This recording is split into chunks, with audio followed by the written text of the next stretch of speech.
¿Qué corte es esto de la cabeza, chicos? ¿Qué corte es? Sagital, en anatomía. Esta parte de aquí es anterior y esta parte de aquí es posterior. Entonces la cavidad nasal, chicos, se divide en tres regiones. Esta región que entra por las fosas nasales se llama vestíbulo nasal. Esta parte donde están los cornetes nasales, ¿ya? Se llama porción o región respiratoria. Y aquí donde está relacionado, aquí arriba, miren, en el techo de la cavidad nasal, se llama región olfatoria. ¿Por qué? ¿Por qué se llama región olfatoria esa parte del techo de la cavidad nasal? Porque ahí se encuentra un par craneal. El primer par craneal, ¿cuál es ese par craneal? El nervio el primer par craneal que se ubica. ¿En qué porción se ubica el nervio olfatorio? ¿En qué porción, en qué región de la cavidad nasal? ¿En la cavidad o en la región olfatoria? Entonces no se olviden, la cavidad nasal se divide en tres regiones: vestíbulo nasal, región olfatoria y región respiratoria. También le dicen mucosa respiratoria y mucosa olfatoria. Vamos a iniciar con el vestíbulo nasal. ¿Cuál es la parte del vestíbulo nasal? Esta parte de aquí, miren, inicial de la cavidad nasal. Esta parte de aquí se llama vestíbulo nasal, donde está mi mouse. Esa porción de la nariz, que es la primera parte, ¿qué contiene? Epitelio plano estratificado. ¿Ya? ¿Qué más contiene? Hay glándulas sebáceas que producen sebo. Y contiene bíblisas. Chicos, ¿qué son las bíblisas? Son los pelitos que hay a nivel de la nariz. ¿Para qué sirven esos pelitos que hay en la nariz?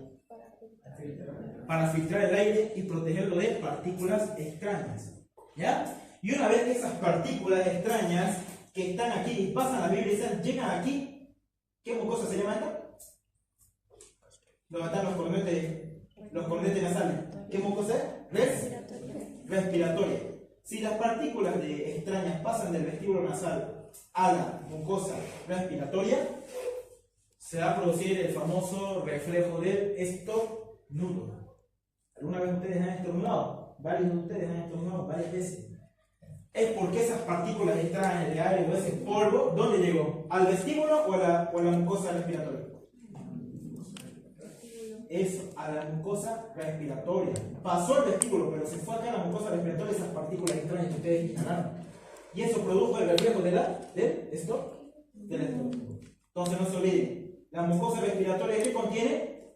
A los cornetes. Y vamos a hablar de esa mucosa respiratoria. La mucosa respiratoria, ¿qué tipo de epitelio tiene? Esa parte de la cavidad nasal. Epitelio es excelente, cilíndrico, pseudoestratificado, ciliado. Muy bien, con células calciformes. Y acá están las células que contienen la región respiratoria, pregunta de examen. Las células ciliadas componen la mayor parte del epitelio o de la mucosa respiratoria. Células calciformes que producen moco, células del cepillo que son quimiosensoriales, detectan sustancias odoríferas. Y los gránulos o las células de Kulczycki, fue pregunta de examen en la mañana también. ¿Qué son las células de Kulczycki?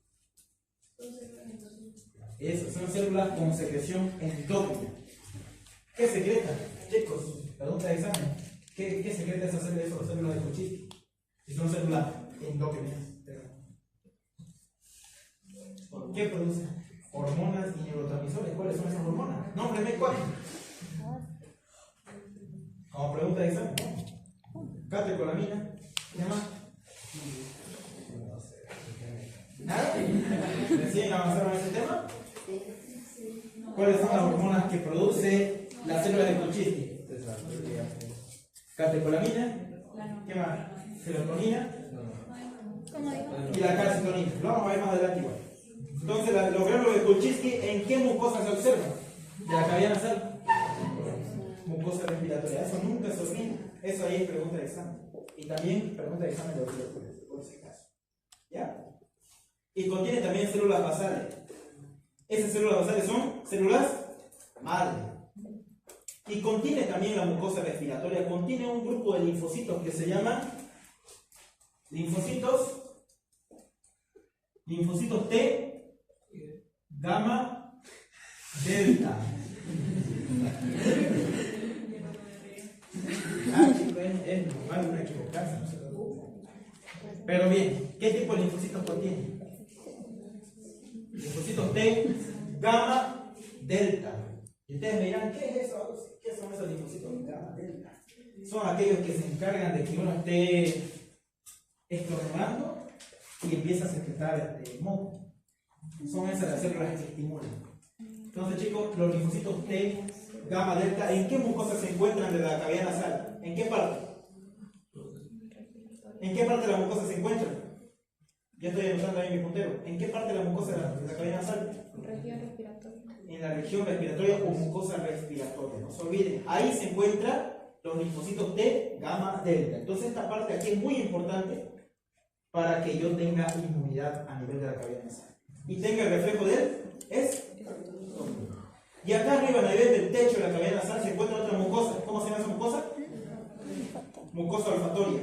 ¿Qué tipo de coloración tiene? Color pardo amarillo. Y es de tipo epitelio pseudo estratificado sin células caliciformes. Tiene esta parte de aquí, la mucosa olfatoria.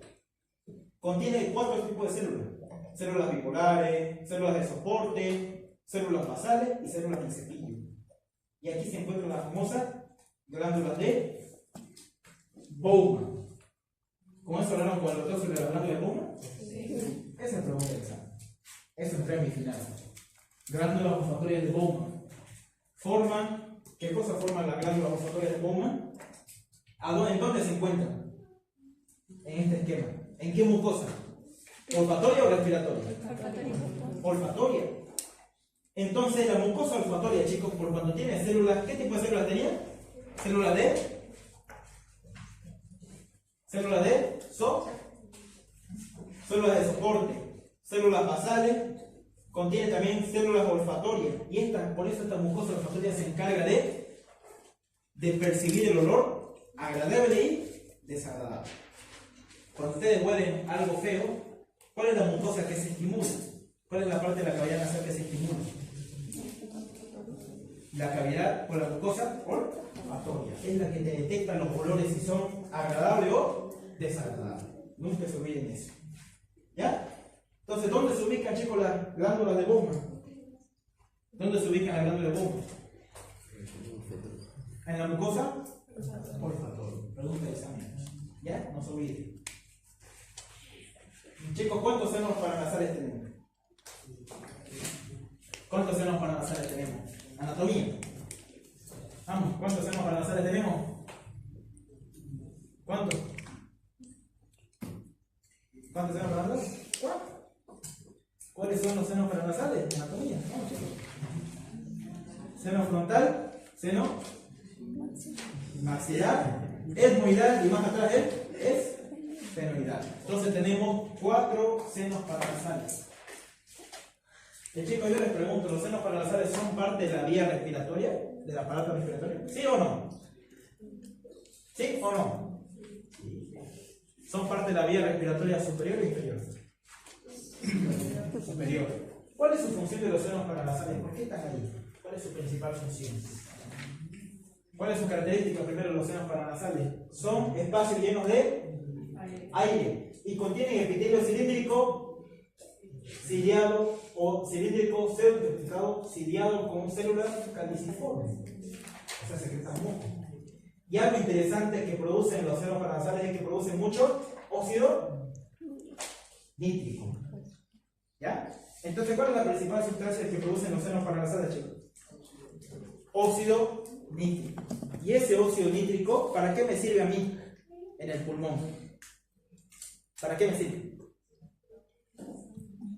¿No se acuerdan?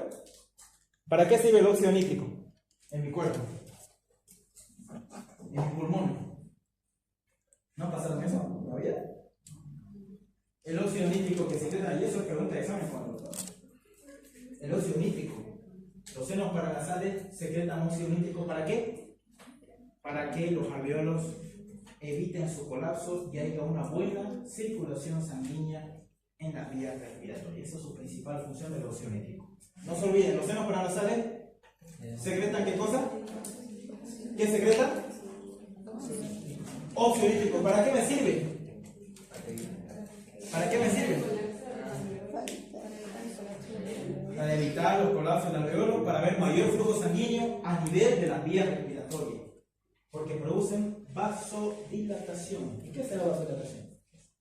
Que los vasos sanguíneos se hacen más grandes, se dilatan más. Para eso, para que haya mejor flujo sanguíneo a nivel de las vías respiratorias. Entonces, esa es su función de los senos paranasales. Y la inflamación de los senos paranasales, ¿qué se denomina? ¿Cómo se denomina? La inflamación de los senos paranasales es una enfermedad. Sinusitis. Se llama sinusitis. ¿Se han escuchado alguna vez? Sinusitis. ¿Cómo se manifiesta en una persona la sinusitis? Es dolor de cabeza, ¿dónde?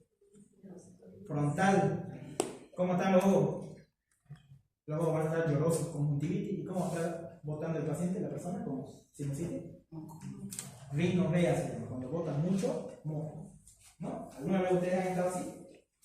Y con fiebre de paso. Encima. Entonces no se olviden, los senos paranasales, ¿qué sustancia producen? Óxido nítrico. Nunca se olviden eso. Bien, chicos. Ahora vamos a ver aquí un poco de la faringe. Sabemos que la faringe se divide en nasofaringe y orofaringe. La nasofaringe se comunica con el oído medio gracias a un conducto. ¿Cómo se llama ese conducto? ¿Cómo? Trompa de Eustaquio. Entonces no se olviden eso, chicos. ¿Ya? Ahora la laringe. Dentro de la laringe, chicos, hay pliegues ventriculares y cuerdas vocales. Dentro de la laringe. Hay también una placa histológica de laringe por dentro. Tiene aquí, miren, mi puntero voy a anotar. Por esta parte de aquí mejor. Esta parte de aquí solo. ¿Las cuerdas? ¿Vos? Las cuerdas vocales. Y los que están más arribita son los pliegues ventriculares. Esa es la luz de una laringe. Está en su libro. Y aquí, chicos, las cuerdas vocales, ¿qué tipo de epitelio tienen? Esa es la pregunta de examen. Si ustedes lo ven más de cerca, ¿qué tipo de epitelio tienen? Mírenlo bien. ¿Qué tipo de epitelio tienen las cuerdas vocales? Epitelio plano, estratificado, queratinizado o no queratinizado. No queratinizado, muy bien. Y los pliegues ventriculares que están allá arriba, ¿qué tipo de epitelio son? Cilíndrico, pseudo, estratificado, no se olviden eso, y ciliado. Muy bien. Tráquea. Ya hemos visto entonces la vía nasal. Ya hemos visto qué más.